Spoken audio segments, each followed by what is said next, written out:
Okay, you can see here that I have my cover on my horizontal stabilizer. It's not tightened down or anything at this point yet. I just kind of got it set up.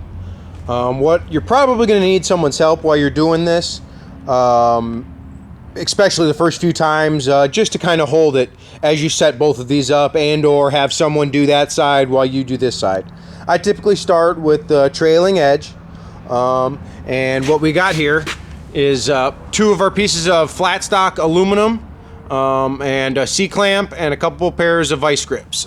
This lower pair of vice grips here is simply to hold the strap so it's pulling in that direction, because if you don't have this clamp here, this could pull down here and then you're not going to be pulling at the right angle, and again it could lead to wrinkles that you're not going to need.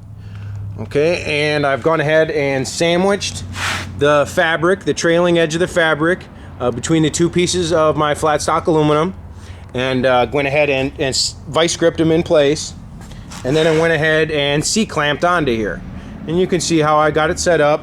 And again, it's important that our strap is pulled straight back. Sometimes you can play with whether the hook's on the left or the right side, but again, the most important thing is that you're pulling straight back.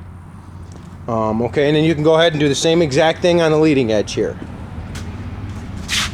Two pieces of flat stock aluminum sandwiched between our fabric. Pretty simple.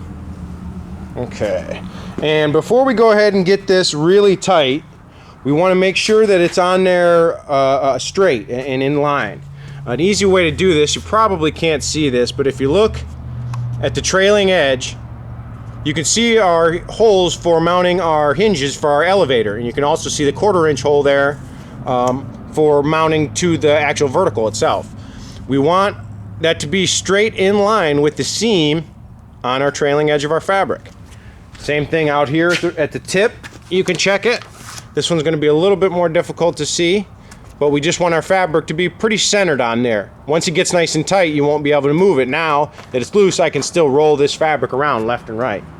And same thing, there's also a seam that we want to line up with our leading edge that we want to be sure is nice and straight as well.